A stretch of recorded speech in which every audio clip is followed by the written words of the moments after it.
Dear viewers, हमने अपने Facebook page पर ये सवाल पूछा था आप लोगों से। आइए देखते हैं कि उन वालिदैन की इस बारे में क्या राय है।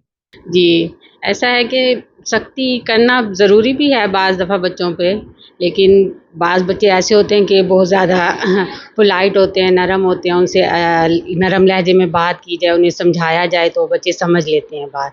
लेकिन बाज़ बच्चे ऐसे होते हैं कि जब तक उन्हें पनिशमेंट ना मिले, उन्हें ना समझाया जाए, कि उन्हें कोई डरावा ना दिया जाए तो वो बच्चे नहीं करते। लेकिन तरीका यही है कि बच्चों को पोलाइट नरमी से समझाया जाए कि बेटे कि ये बात आपके लिए ठीक नहीं है, ये काम ऐसे है, आप ऐसे करोगे तो कामयाब होगे, नहीं करोगे तो फिर पापा भी नाराज़ हो जाएंगे आपसे और आपको इस तरह से सज़ा भी मिलेगी।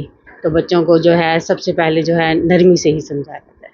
सर, इसमें मेरा पॉइंट ऑफ व्यू ये है कि ये डिपेंड करता है कि बच्चे का ब्रॉटअप किस एंगल से किया गया है, पेरेंट्स की अपनी साइकी क्या है। हजूर सल्लल्लाहु अलैहि वसल्लम से जब सवाल किया गया कि बच्चे की तरबियत कब शुरू की जाए, तो आपने फरमाया कि उसके पैदा होने से पहले।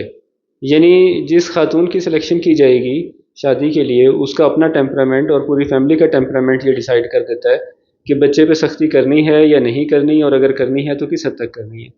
तो हम ये देखते हैं स्कूलिंग के अंदर कि बहुत सारे बच्चे शुरू से इतना ढीठ होकर आ चुके होते हैं कि उन पे सख्ती करना ज़रूरी हो जाता है, और आम तौर पे उनको वो बात समझ ही नहीं आती जो उनको किसी काम से रोका जा रहा हो, ये उनकी बेसिक ट्रेनिंग का पार्ट ही नहीं होता। साइकोलॉजिस्ट भी यही कहते हैं कि 12 साल की उम्र तक बच्चे की जो मेंटल ग्रोथ है और जो लर्निंग है वो काफ़ी हद तक डिसाइड हो जाती है कि उसकी क्या साइकी है, क्या चीज़ें हैं। जहाँ तक दूसरे एंगल से अगर बात की जाए कि जो हमारे टीचर्स हैं या पेरेंट्स हैं, उनकी अपनी भी कोई साइकोलॉजिकल ट्रेनिंग इस बारे में या मोटिवेशनल ट्रेनिंग नहीं हुई होती कि बच्चे के ऊपर अगर सख्ती ना करें तो इसका अल्टरनेट क्या है, उसको कैसे कैसे मोटिवेट किया जा सकता है और कैसे उसको रोका जा सकता है। बहरहाल फिर भी पनिशमेंट एक साइकोलॉजिकल डेवलपमेंट का पार्ट है, इसको आप बिल्कुल अवॉइड तो नहीं कर सकते, लेकिन बहरहाल किसी और तरीके से मोटिवेट भी कर सकते हैं, और भी इसके बहुत सारे यानी पहलू हैं जिस अंदाज से बच्चे की तरबियत बेहतर की जा सकती है। ऐसा है नहीं कि सख्ती से ना की जाए तो ख़राब होंगे। अगर आप बच्चों को प्यार से भी समझाएंगे तो बच्चों को समझ आएगी। ये डिपेंड करता है बच्चों की नेचर पे।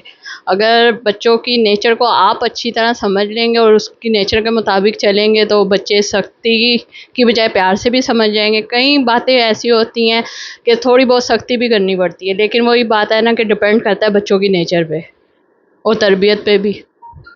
नहीं, बच्चे ख़राब नहीं होते, लेकिन हर बच्चे की अपनी नौइयत होती है। कुछ बच्चे सख्ती से मानते हैं, कुछ बच्चे नरमी से ही उन्हें डील किया जाए तो वो समझ आते हैं। कुछ बच्चों पे दोनों ये चीज़ें करनी पड़ती है। डिपेंड करता है बच्चों की नेचर पर। अगर बच्चा खुद से ही वेल मैनर्ड होगा तो उसके ऊपर हमें सख्ती करने की ज़रूरत नहीं होती है। कुछ पेरेंट्स होते हैं जो बच्चों की नेचर को, नफ्सियात को समझे बगैर ही उन पर तशद्दुद करना शुरू कर देते हैं। अगर वो बच्चे की साइको को पहले देख लें अच्छे से तो वो उस अच्छा डिसीजन ले सकेंगे। अगर वो बच्चा बहुत बेहतर है तो उसके ऊपर सख्ती करने की ज़रूरत ही नहीं है पेरेंट्स को ना।